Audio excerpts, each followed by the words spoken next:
Hello everyone, math filament YouTube channel में एक बार फिर आपका स्वागत है। आज के वीडियो में हम लोग पढ़ेंगे क्लास 12th की केमिस्ट्री। और इसके पहले हमने आपको पढ़ाया था ठोस में द्रव की विलेयता। तो ठोस में द्रव की विलेयता का पार्ट 1 पार्ट 2 अगर आपने देखा है तो बहुत ही अच्छे से आपको समझ में आया होगा कि क्लास 12th की केमिस्ट्री में जो भी हम कंटेंट दे रहे हैं वो कंटेंट वाकई दमदार है और उसका मुकाबला कोई नहीं कर सकता है। तो बस जो हमने पढ़ाया था आपको ठोस की द्रव में विलेयता, अगर आपने उस चीज़ को अच्छे से पढ़ लिया है तो ये आपका एक रिवीजन टाइप का है। हम यहाँ पे आपको उस चीज़ को रिवीजन करा देते हैं, क्योंकि अगले क्लास में जो हमारा ऑब्जेक्टिव आने वाला है उस ऑब्जेक्टिव को आपको बहुत अच्छे से सॉल्व करना है। इसीलिए हम चाहते हैं कि आप ठोस की द्रव में विलेयता को एक बार रूबरू होके चले जाएँ, एक बार इससे होके चले जाएँ, ताकि आपको पूरे कॉन्सेप्ट आपके माइंड में रिसाइकल हो जाए। क्योंकि वो वीडियो लंबा था और लंबा वीडियो को देखना दोबारा थोड़ा सा क्रिटिकल हो सकता है आपके लिए। तो हम बस यही चाह रहे हैं, तो हमारा बस यही चाहना है कि आप बस इस वीडियो को एक बार देख लें, ताकि आपको पूरा का पूरा कॉन्सेप्ट एक बार दिमाग में सेट हो जाए। और हम इस तरीक़ा से समझाने की कोशिश करेंगे कि आपको एक भी कॉन्सेप्ट आपके दिमाग से बाहर नहीं जाएगा। ये हमारा आपका पूर्णतः वादा रहेगा, ठीक है। तो आइए शुरू करते हैं। ठोस में द्रव की विलेयता, ये टॉपिक हमारा है ठोस में द्रव की विलेयता, जिसको हम इंग्लिश में कहते हैं solubility of solid in liquids. तो आइए दोस्तों शुरू करते हैं ठोस में द्रव की विलेयता, जिसको हम कहते हैं solubility of solid in liquids. तो सबसे पहले हम इसकी परिभाषा से शुरू करेंगे। परिभाषा क्या कह रहा है, जी जरा ध्यान दीजिएगा आप लोग कि परिभाषा कह रहा है, परिभाषा कह रहा है 100 ग्राम द्रव विलायक में 100 ग्राम, पेन को थोड़ा अच्छा से चेंज कर लेते हैं। चलिए अब शुरू करते हैं। 100 ग्राम द्रव विलायक में किसी ठोस पदार्थ की ग्राम में जितनी अधिकतम मात्रा उपस्थित होती है उसे क्या कहते हैं, ठोस की द्रव में विलेयता कहते हैं। जैसे मान के चलिए, अगर हम कोई बर्तन ले लेते हैं, ठीक है। अगर हमने एक बर्तन ले लिया, जो बर्तन हमने लिया है, ठीक है ना, इस बर्तन में मान के चलिए विलायक जो हमारा है, विलायक, ये विलायक हमारा मान के चलिए 100 ग्राम है। कितनी ग्राम है? 100 ग्राम है। इस 100 ग्राम विलायक में, यानी जो भी आपका विलायक है, जैसे विलायक आपने लिया होगा, द्रव लिया होगा, तो इस 100 ग्राम विलायक में जितनी अधिकतम मात्रा, ध्यान रखिएगा, न्यूनतम की बात हम नहीं कह रहे हैं, जितनी अधिकतम मात्रा ठोस की आप इसमें घोल सकते हो वही आपकी होगी ठोस की द्रव में विलेयता। तो उम्मीद है आपको मैंने जो समझाया वो समझ में आ गया होगा। तो वही चीज हमने लिख भी दिया है कि 100 ग्राम द्रव विलायक में किसी ठोस पदार्थ की ग्राम में जितनी अधिकतम मात्रा उपस्थित होती है उसे ठोस की द्रव में विलेयता कहते हैं। इस बर्तन में जरा ध्यान से आप देखिएगा, ये जो हमने फिगर आपको समझाया है, ये फिगर आपको बिल्कुल बिना देखे मतलब आप देख के ही समझ सकते हैं कि हम क्या आपको समझाने की कोशिश कर रहे हैं। तो हमने एक बर्तन ले लिया है, उस बर्तन में हमने लिया है द्रव यानी लिक्विड, और लिक्विड यानी द्रव में हम घोलना चाह रहे हैं ठोस पदार्थों को। जैसे पानी में घोलना चाह रहे हैं चीनी को, पानी में घोलना चाह रहे हैं नमक को। तो इस तरीके के पदार्थों को हम घोलने की कोशिश कर रहे हैं। तो हमारा अगर जो द्रव है वो 100 ग्राम है, तो उस 100 ग्राम में आप ठोस की अधिकतम मात्रा घोल सकते हैं। जितनी अधिकतम मात्रा घोल सकते हैं, जितनी अधिकतम मात्रा यानी ग्राम में, यानी 100 ग्राम में अगर 50 ग्राम घुल गया तो वही उसकी विलेयता हो जाएगी, 20 ग्राम घुल गया तो वो उसकी विलेयता हो जाएगी। तो वो कहलाएगी ठोस की द्रव में विलेयता। ये जो हमने आपको बताया है ये पहली डेफिनेशन है। क्या है, कौन सी डेफिनेशन है? ये फर्स्ट डेफिनेशन है जो आपको याद होनी चाहिए। अगर ये आपको याद होगा तो आप ये लिख दीजिए तो भी चलेगा। अगर आपको ये अगर नहीं आता है तो ये भी है, हमारे पास एक और डेफिनेशन है। आप दोनों डेफिनेशन को एक बार जरूर याद कर लीजिए। दोनों डेफिनेशन बहुत ही इंपॉर्टेंट है। और दोनों जो डेफिनेशन है उस डेफिनेशन में आप ध्यान से देखेंगे कि हमारा जो मकसद है वो ठोस की द्रव में विलेयता को डिफाइन करने का तरीका है। एक बार हम उसको ग्राम में डिफाइन कर रहे हैं, एक बार उसको हम लीटर में डिफाइन कर रहे हैं। विलायक की प्रकृति, अगर विलायक को हम ग्राम में ले रहे हैं तो ग्राम में जितनी मात्रा घुल जाए, अगर विलायक हम ले रहे हैं किसमें, लीटर में, जैसे देखिए यहाँ पे 1 लीटर बिलियन में, यानी 1 लीटर बिलियन में किसी ठोस विलय, यानी जो जिसको हम घोलना चाह रहे हैं वो विलय होगा, जिसको घोला जाता है वो क्या होता है, विलय होता है। जितनी अधिकतम मोल, अगर ध्यान सुनिएगा, अगर आपने विलायक लिया है 100 ग्राम, देखिए, अगर आपने विलायक लिया है 100 ग्राम, तो आपका जो अधिकतम जो मात्रा आएगी, जो ठोस की अधिकतम मात्रा जो आप घोल सकते हो वो आपको दिखाना पड़ेगा ग्राम में। किस में दिखाना पड़ेगा? ग्राम में। लेकिन समझिएगा, अगर आपका जो बिलियन है, अगर आपने बिलियन लिया है 1 लीटर का, बिलियन लिया है 1 लीटर का, विलायक लेंगे 100 ग्राम, बिलियन लेंगे 1 लीटर, तो 1 लीटर बिलियन में जितना ठोस का अधिकतम मोल उपस्थित हो, उस ठोस का जितना अधिकतम मोल उपस्थित हो उसे कहेंगे ठोस की द्रव में विलेयता। तो वही चीज यहाँ पे लिखा गया है कि 1 लीटर बिलियन में किसी ठोस विलेय या पदार्थ के जितने अधिकतम मोल, मोल पे आपको कंसंट्रेट करना है कि हमने बोला है मोल, उसे ठोस की द्रव में विलेयता कहते हैं। तो उम्मीद है आपको परिभाषा बिल्कुल क्लियर होगा, कोई समस्या नहीं होनी चाहिए मेरे ख्याल से। चलिए अगला जो हमारा हेडिंग है वो हेडिंग आप लोग लगाएंगे ठोस की द्रव में, हेडिंग हम आप लोग चेंज करेंगे, लिखेंगे ठोस की द्रव में विलेयता को प्रभावित करने वाले कारक, factor affecting solubility of solid in liquid. तो सबसे पहला अब हम यहाँ पे सीखने जा रहे हैं कि ठोस को द्रव में, अगर आपको ठोस को पानी में घोलना है यानी द्रव में घोलना है, किसी भी लिक्विड में घोलना है, किसी भी सॉलिड को किसी लिक्विड में घोलना है, तो उसके लिए कौन कौन से कारक जिम्मेदार होते हैं, किन किन बातों पे ये बातें निर्भर करती है कि पानी में जो नमक घोल रहे हैं या चीनी घोल रहे हैं वो घुलेगा। तो चलिए इसको देख लेते हैं। देखिए सबसे पहला आप लोग हेडिंग लगाइएगा विलेय और विलायक की प्रकृति, nature of solute and solvent. Heading है आपका विलेय एवं विलायक की प्रकृति, nature of solute and solvent. तो यहाँ पे लिखी गई है, बहुत ही अच्छे से हमने आपको समझाया था, बोर्ड पे समझाया था, है ना। तो उस वीडियो को अगर आपने देखा होगा तो ये आपके लिए बच्चों का खेल है, ठीक है। देखिए हमने बोला था ध्रुवीय विलायक।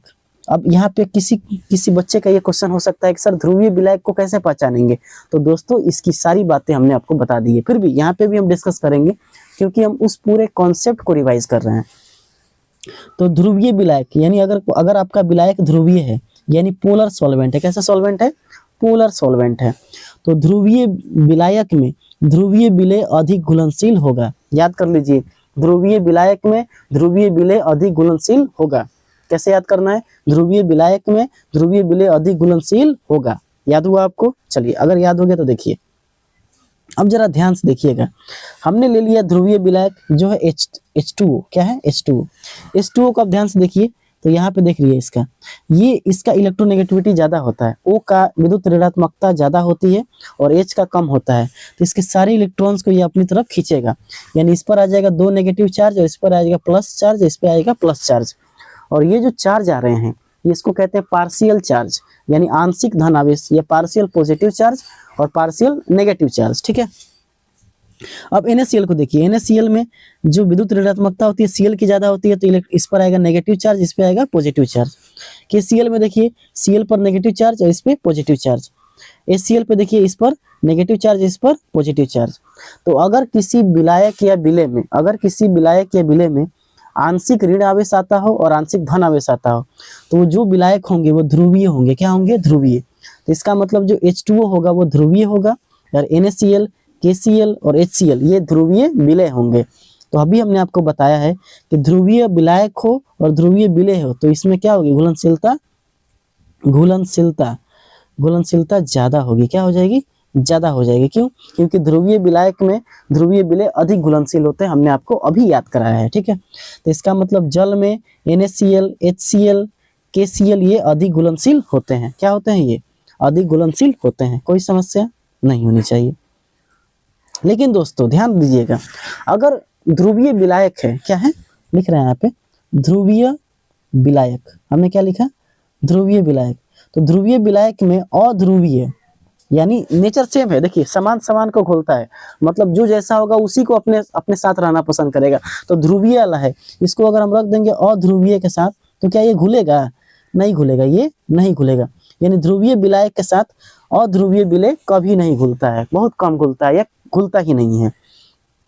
तो वही बात यहाँ लिखी गई है कि C6H6 को कहते हैं बेंजीन। क्या कहते हैं इसको? ये आपका है बेंजीन। तो बेंजीन में NaCl और KCl अघुलनशील होगा, क्योंकि बेंजीन जो है आपका ये अध्रुवीय विलायक है। कैसा विलायक है? ये अध्रुवीय विलायक। और NaCl और KCl कैसा है? आपका ध्रुवीय विलेय। तो इसमें ये कम घुलनशील हो जाएगा। क्या हो जाएगा? कम घुलनशील।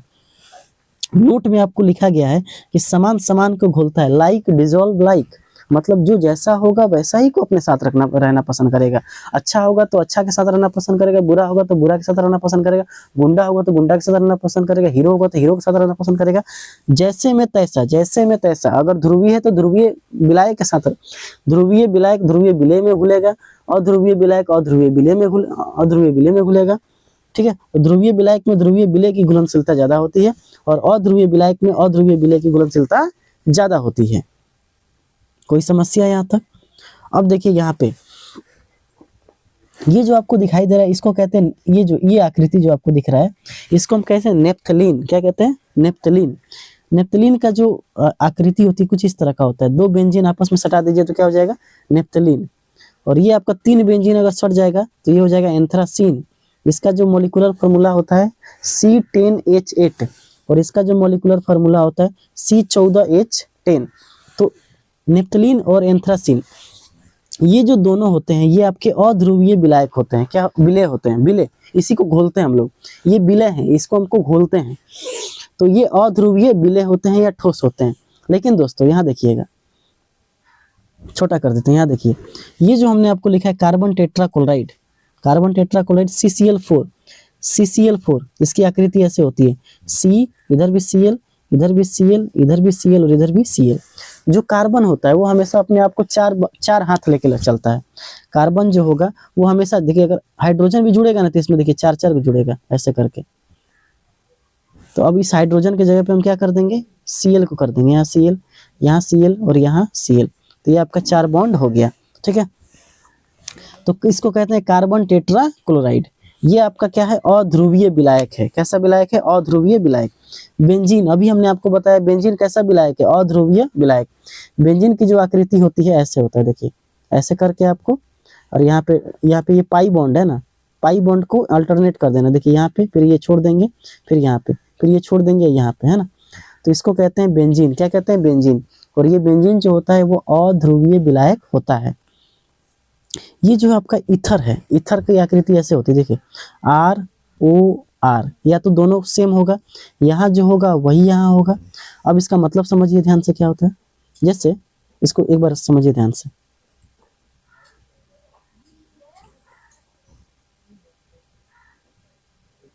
देखिएगा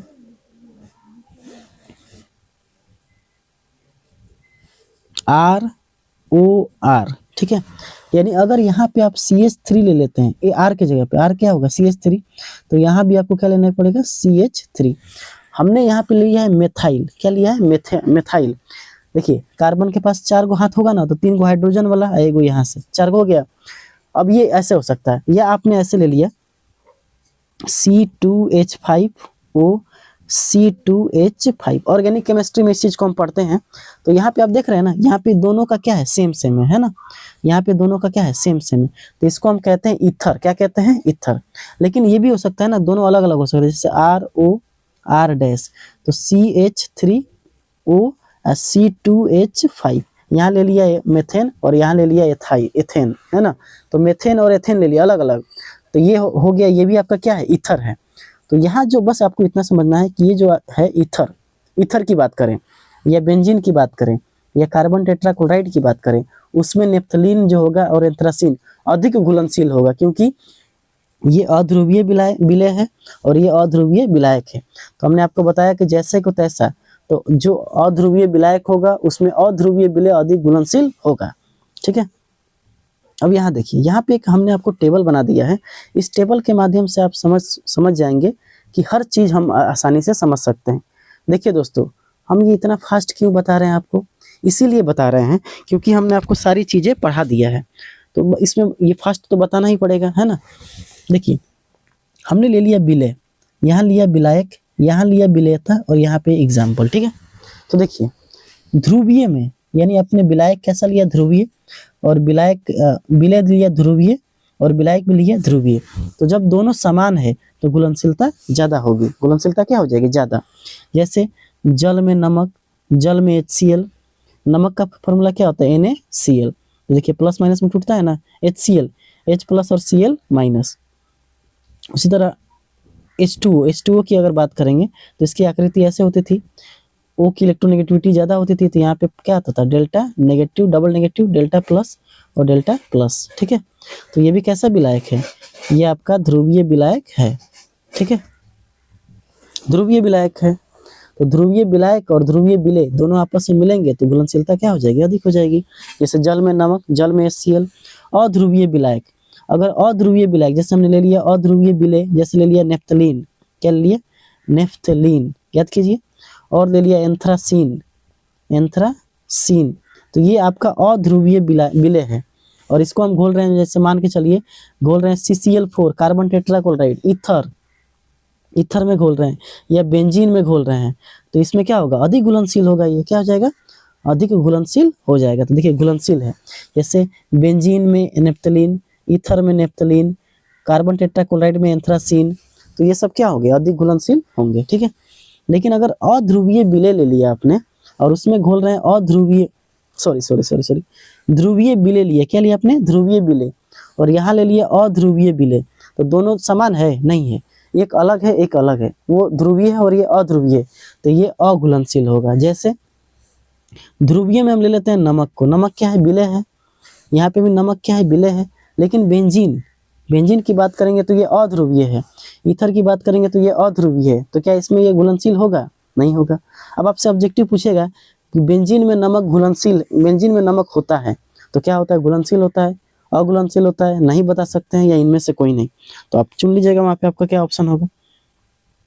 यहाँ देखिए ये आपने क्या लिया है, विलेय आपने लिया अध्रुवीय, विलेय लिया आपने अध्रुवीय, और यहाँ पे विलायक आपने ले लिया ध्रुवीय, यानी जल में आप नेफ्थलीन को घोल रहे हैं या जल में एंथ्रासीन को घोलेंगे, एंथ्रासीन, तो क्या ये घुलेगा, कभी नहीं घुलेगा, क्योंकि ये अघुलनशील होता है, क्योंकि अध्रुवीय में ध्रुवीय विलायक कभी घुलता नहीं है।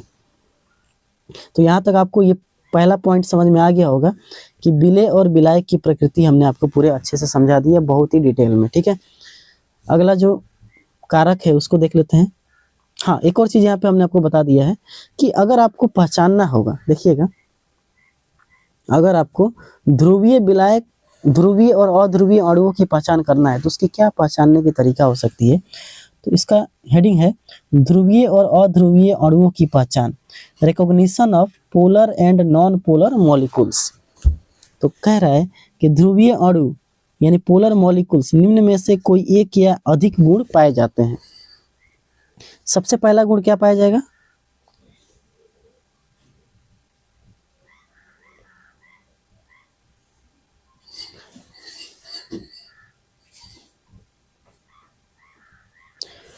सबसे पहला गुण इसमें यह पाया जाएगा कि सिरों पर धन और ऋण आवेश होना चाहिए, यानी अगर कोई भी ध्रुवीय होगा तो उस पर वो धन और ऋण आवेश होना चाहिए, पहला कंडीशन।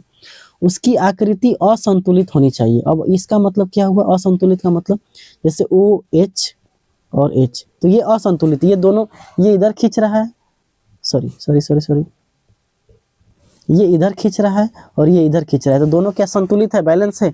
बैलेंस कब होता है, जब ये इधर खींचता और ये इधर खींचता, तो ये बैलेंस हो जाएगा, लेकिन ये तो बैलेंस नहीं है।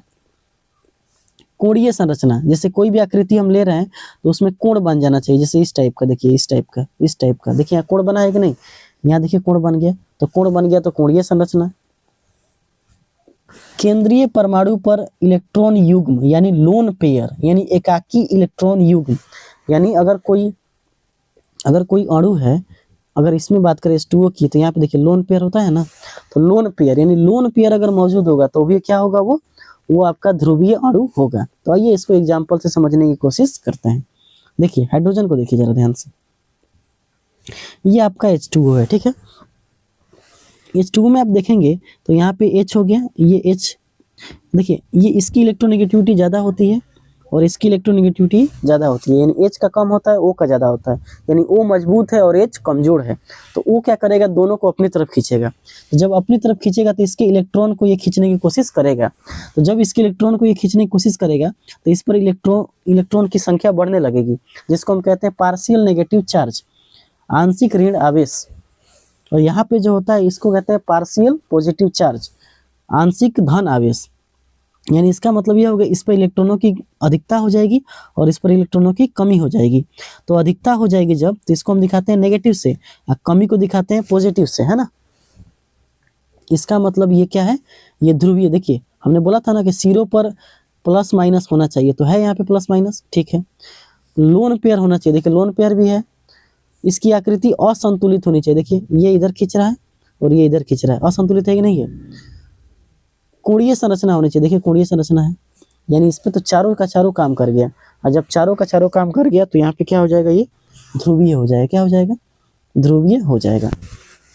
एच की बात करें तो एच में देखिए एच और एफ, एफ जो होता है सबसे विद्युत ऋणात्मक तत्व है ये, यानी इसका इलेक्ट्रोनेगेटिविटी बहुत ज़्यादा होता है। तो इसके इलेक्ट्रॉन को तो आसानी से खींच लेगा, तो इस पर आ जाएगा नेगेटिव और इस पर आ जाएगा पॉजिटिव। तो देखिए प्लस माइनस आ गया ना, तो जिस पर प्लस माइनस होता है वो क्या होता है, ध्रुवीय होता है। अगला CO2 की बात करें तो देखिए CO2 की आकृति ऐसे होती है, O C और O, यहाँ पे देखिए यहाँ पे कोई भी मतलब खिंचाव नहीं है। ये जो है ना, इसका जो इलेक्ट्रॉन है यहाँ पे ये खुद को सेटिस्फाई कर गया, यानी इस पर इलेक्ट्रॉनों की कमी नहीं है। तो जब कमी नहीं है ना, इसको ये खींचेगा, इसमें इस तरह का खिंचाव नहीं होता है, इसमें इस तरह का खिंचाव नहीं होता है। तो जब खिंचाव नहीं है तो प्लस माइनस में टूटेगा नहीं, अब प्लस माइनस में टूटेगा नहीं तो ये कैसा होगा, अध्रुवीय होगा। कैसा हो जाएगा, अध्रुवीय।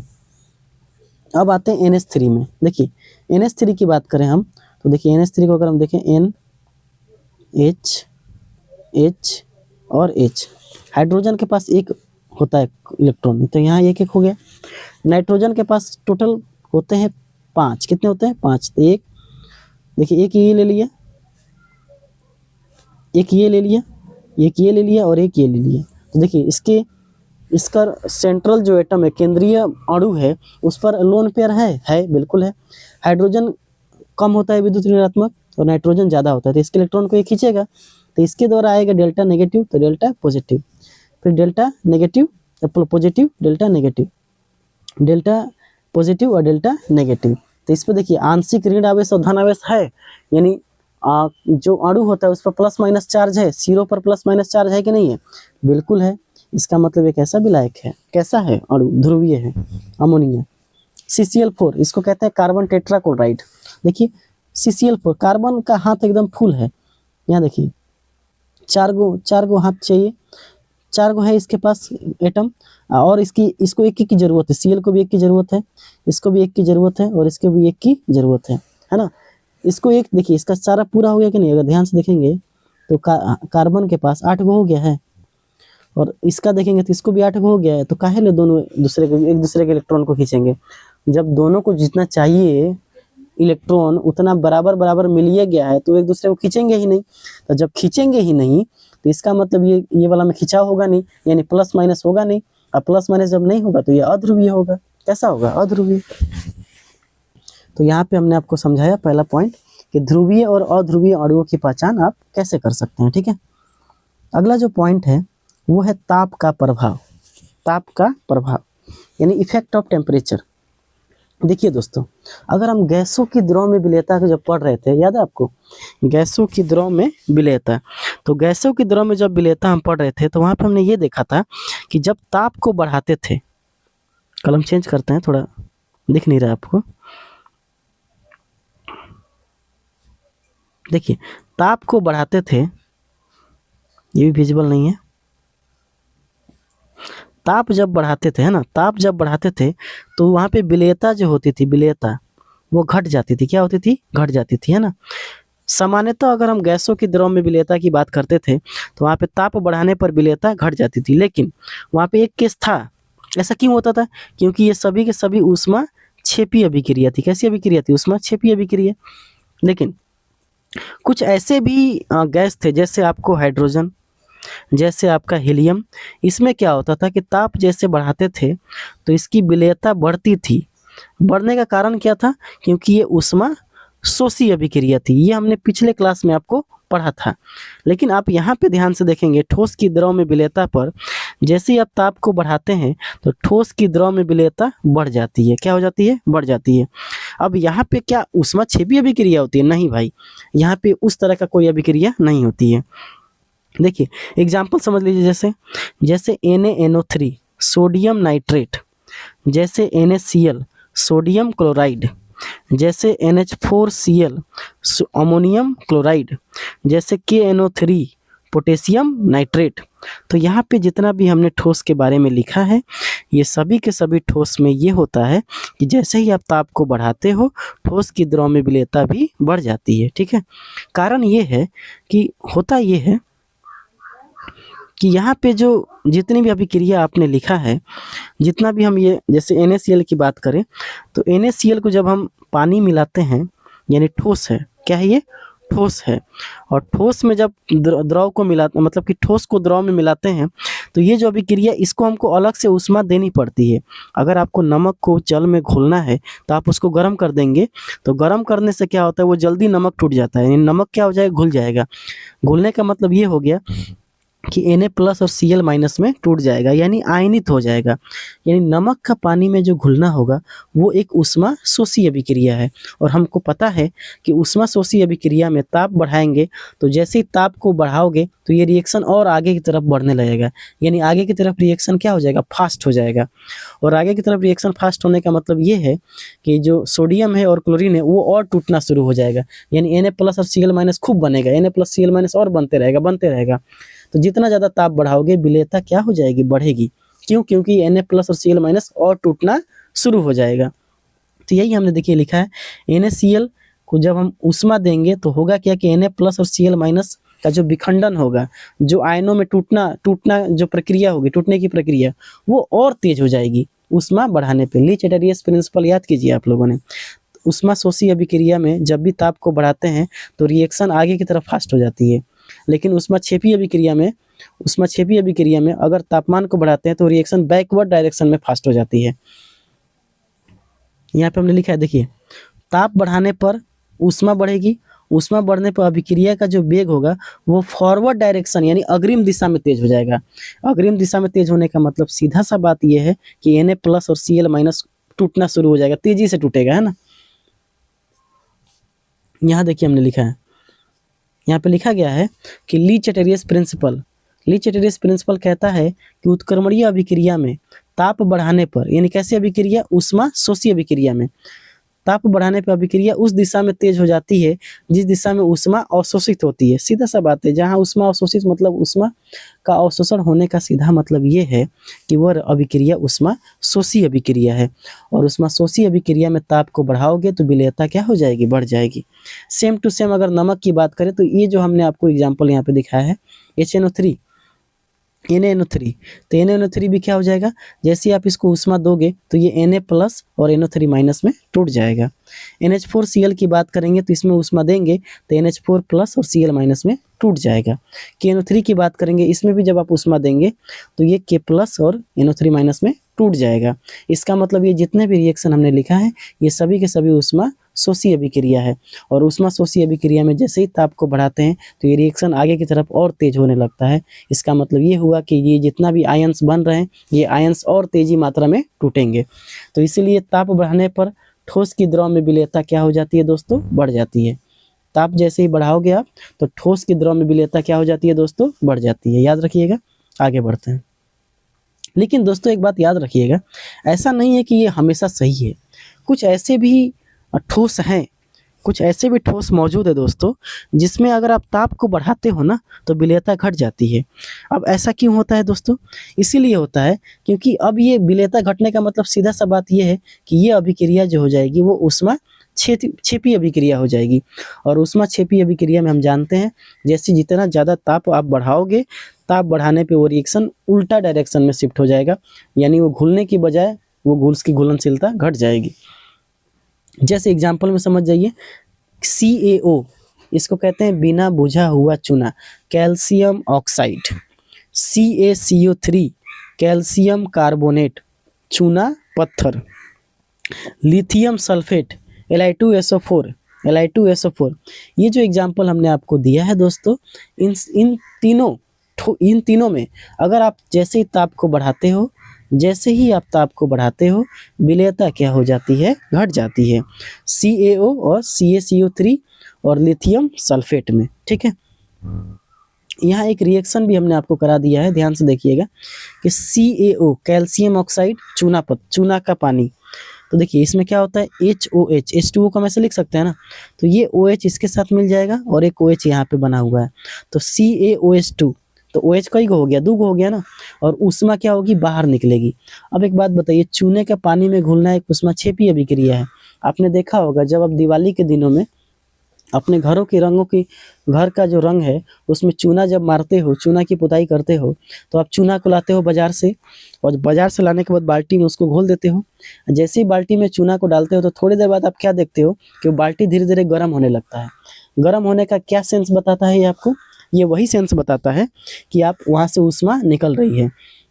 और ली चैटर्जीज प्रिंसिपल ने सीधा सा बात बोल दिया है। क्या बोला है उसने बोला है कि अगर ऊष्माक्षेपी अभिक्रिया में ताप बढ़ाओगे तो विलेयता घटेगी। क्यों घटेगी भाई?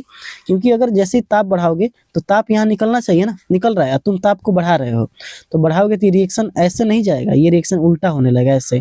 तो यहाँ तो जब आगे बढ़ेगा तो इसका मतलब घुल रहा था, अब पीछे बढ़ेगा तो घुलेगा नहीं, कम घुलेगा। यानी इसका सीधा सा मतलब ये है कि ताप बढ़ाने पर अभिक्रिया बैकवर्ड डायरेक्शन में शिफ्ट कर जाती है, यानी उसमें छेपी अभिक्रिया में घुलनशीलता बढ़ने के बजाय घटने लगेगी, है ना, ताप बढ़ाने पे। तो यहाँ पे हमने आपको सारा बातें समझा दिया। अब हम लोग सीखते हैं दोस्तों दाब का प्रभाव। दाब का क्या प्रभाव है? दाब का प्रभाव, तो ठोस की दाब का प्रभाव पर, यानी ठोस की द्रव में, देखिए हमने लिखा है यहाँ पे ठोस की द्रव में घुलनशीलता या विलेयता पर, ठोस की द्रव में घुलनशीलता या विलेयता पर दाब परिवर्तन का प्रभाव नहीं पड़ता। याद रखिएगा, अगर आप दाब की बात करें, देखिए ऑब्जेक्टिव हमने बताया था आपको, ऑब्जेक्टिव में भी तो हमने बताया था ना कि अभी हम इसको पढ़ाए नहीं है। तो ठोस की द्रव में विलेयता पर अगर बात करेंगे तो दाब का कोई प्रभाव नहीं पड़ता है, लेकिन गैस की द्रव में विलेयता पर अगर ध्यान देंगे तो दाब बढ़ाते थे तो गैस की विलेयता क्या हो जाती थी? बढ़ जाती थी, लेकिन यहाँ पे कोई प्रभाव नहीं पड़ेगा। तो ये था, आपको हमने पूरा यहाँ पे बता दिया कि ठोस की द्रव में विलेयता को प्रभावित करने वाले कारक कौन कौन है। तो यहाँ पे हमने तीनों आपको बता दिया। सबसे पहले बताया विलेय और विलायक की प्रकृति, फिर हमने आपको बताया तापमान में परिवर्तन यानी ताप में परिवर्तन, तीसरा आपको बताया ताप में परिवर्तन, और तीसरा आपको बताया दाब में परिवर्तन करने पे क्या होगा? तो दाब में परिवर्तन करने पे इस पे कोई प्रभाव नहीं पड़ता है। तो एक बार समझ लीजिए फिर से ध्यान से, अगर ध्रुवीय विलायक है, ठीक है, ध्रुवीय विलायक है, यहाँ पे देखिए ध्रुवीय विलायक है तो ध्रुवीय विलेय उसमें आसानी से घुल जाएगा, अध्रुवीय विलायक है तो अध्रुवीय विलेय आसानी से घुल जाएगा। ताप बढ़ाएंगे तो कुछ ऐसे गैसें होती है जिसमें ताप बढ़ाने पे विलेयता बढ़ जाती है, लेकिन कुछ ऐसी भी गैसें होती है जैसे CaO calcium oxide, calcium carbonate, lithium sulphate, इसमें क्या होता है ताप बढ़ाने पे विलेयता घट जाती है। और दाब की बात करें तो दाब में कोई भी परिवर्तन कर दीजिए, ठोस की द्रव में विलेयता पर कोई प्रभाव नहीं पड़ेगा। अगला हेडिंग लगाइएगा आप लोग, ठोस विलयन, जिसको हम कहते हैं सॉलिड सॉल्यूशन। क्या कहते हैं? Solid solution. अब ये क्या होता है? तो देखिए सॉलिड सॉल्यूशन का मतलब क्या होता है? दो या दो से अधिक ठोस पदार्थों का समांगी मिश्रण। विलयन बनाना है तो विलयन बनाने के लिए हम क्या करते हैं? समांगी मिश्रण करते हैं। तो दो या दो से अधिक ठोस पदार्थों का समांगी मिश्रण क्या कहलाता है? ठोस विलयन। अब ये सवाल पूछा जाता है कि ठोस विलयन कितने प्रकार के होते हैं? तो ठोस विलयन होते हैं 2 प्रकार के। एक होता है प्रतिस्थापी ठोस विलयन, जिसको हम कहते हैं सब्स्टिट्यूशनल सॉलिड सॉल्यूशन, और दूसरा होता है अंतरकाशी ठोस विलयन। अंतरकाशी ठोस विलयन, अंतरकाशी ठोस विलयन को कहते हैं इंटरस्टिशियल सॉलिड सॉल्यूशन। तो याद रखिएगा ठोस विलयन क्या है? तो 2 या 2 से अधिक ठोस पदार्थों को आपस में मिला देना यानी समांगी मिश्रण बनाना ठोस विलयन कहलाता है। ठोस विलयन 2 प्रकार के होते हैं, एक होता है प्रतिस्थापी ठोस विलयन जिसको हम कहते हैं सब्स्टिट्यूशनल ठोस विलयन सॉलिड सॉल्यूशन, और दूसरा होता है अंतरकाशी ठोस विलयन जिसको हम कहते हैं इंटरस्टिशियल सॉलिड सॉल्यूशन। तो आइए दोस्तों इसको बारी बारी से समझ लेते हैं कि ये क्या कहानी है। तो जब इसको समझने के लिए आपको ये एग्जाम्पल समझ जाएंगे तो आपका कहानी समाप्त हो जाएगा, ठीक है। आपका कहानी समाप्त हो जाएगा, इस कॉन्सेप्ट की कहानी समाप्त हो जाएगी, ठीक है। आइए देखते हैं।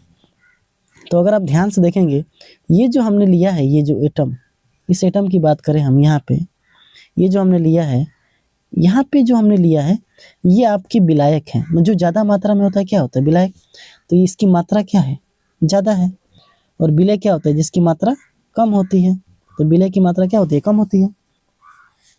अब जरा ध्यान से देखिए, ये जो पहले से ठोस आपको मौजूद थे, ठीक है ना, इस ठोस में हमने क्या किया कि इस ठोस के बदले जो ये पुराने ठोस थे, इसके जगह पे एक अलग से ठोस डाल दिया, ये वाला देखिए जिसका कलर अलग है। ये जो है, देखिएगा कलर चेंज करके समझाते हैं। ये आपको ये पहले वाला मौजूद है, ठीक है ना, ये पहले वाला ठोस है, ठीक है, ये पहले वाला ठोस है, पहले वाला ठोस आपको यहाँ पे,